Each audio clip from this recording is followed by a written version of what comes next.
The earth is round like an orange. Ursula lost her patience. If you go crazy, please go crazy by yourself, she shouted. But don't try to put your gypsy ideas into the heads of the children. Jose Arcadio Buendia, impassive, did not let himself be frightened by the desperation of his wife, who, in seizure of rage, mashed the astrolabe against the floor. He built another one, he gathered the men of the village in his little room, and he demonstrated to them, with the theories that none of them could understand, the possibility of returning to where one had set out by consistently sailing east. The whole village was convinced that Jose Arcadio Buendia had lost his reason. He gave public praise to the intelligence of a man who, from pure astronomical speculation, had evolved a theory that had already been proved in practice. Although unknown in Macondo until then, and as a proof of his admiration, he made him a gift that was to have a profound influence on the future of the village: the laboratory of an alchemist. By then, Melquiades had aged with surprising rapidity. On his first trips, he seemed to be the same age as Jose Arcadio Buendia. But while the latter had preserved his extraordinary strength, which permitted him to pull down a horse by grabbing its ears, the gypsy seemed to have been worn down by some tenacious illness. It was, in reality, the result of multiple and rare diseases contracted on his innumerable trips around the world.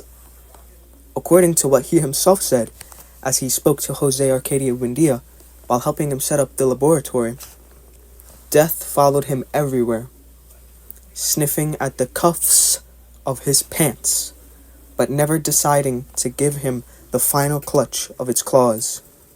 He was a fugitive from all the plagues and catastrophes that had ever lashed mankind. He had survived scurvy in the Malayan archipelago, leprosy in Alexandria, beriberi in Japan, bubonic plague in Madagascar, an earthquake in Sicily, and a disastrous shipwreck in the Strait of Magellan. That prodigious creature, said to possess the keys of Nostradamus, was a gloomy man enveloped in a sad aura, with an Asiatic look that seemed to know what there was on the other side of things. He wore a large black hat that looked like a raven with widespread wings, and a velvet vest across which the patina of the centuries had skated. But in spite of his immense wisdom and his mysterious breadth, he had a human burden, an earthly condition that kept him involved in the small problems of daily life. He would complain of the ailments of old age.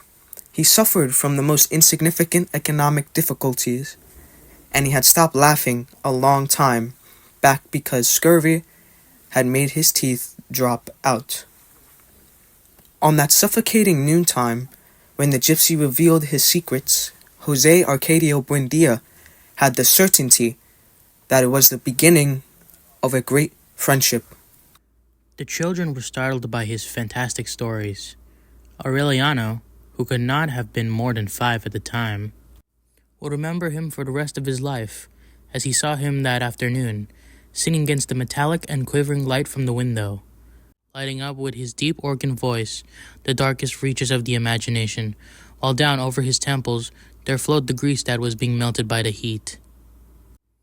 Jose Arcadio, his older brother, would pass on that wonderful image as a hereditary memory to all of his descendants.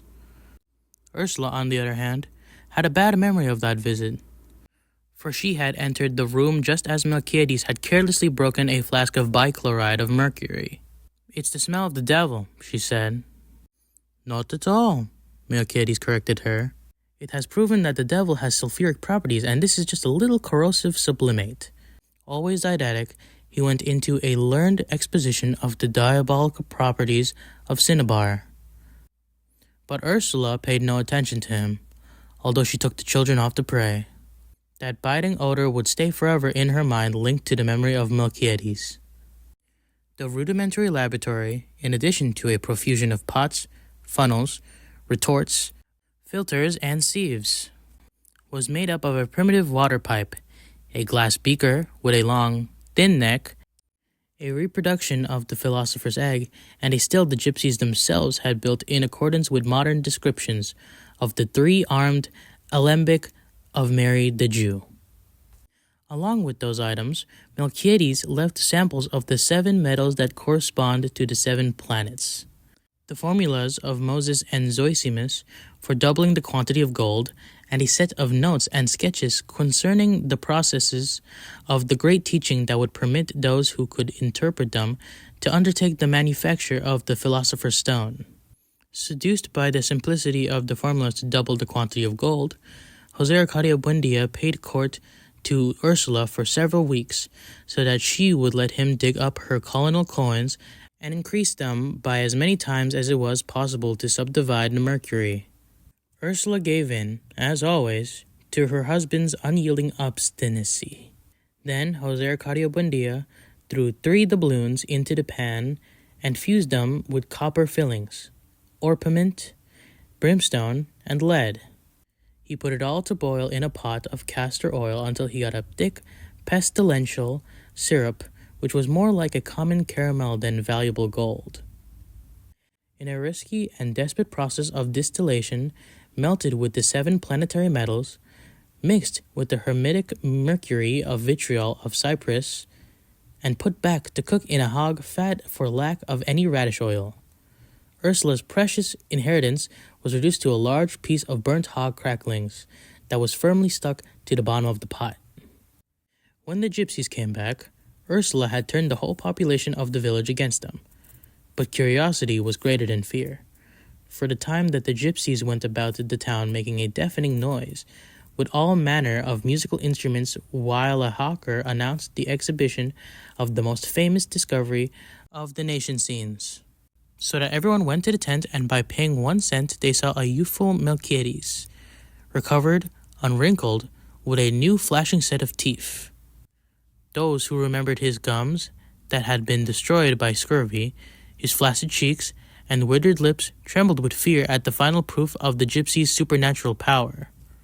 The fear turned into panic when Melquiades took out his teeth, intact, encased in their gums, and showed them to the audience for an instant, a fleeting instant in which he went back to being the same decrepit man a few years past, and put them back again and smiled once more with the full control of his restored youth. Even Jose Arcadio Buendia himself considered that Melquiades' knowledge had reached unbearable extremes, but he felt a healthy excitement when the gypsies explained to him, atoned the workings of his false teeth. It seemed so simple and prodigious at the same time that overnight he lost all interest in his experiments in alchemy.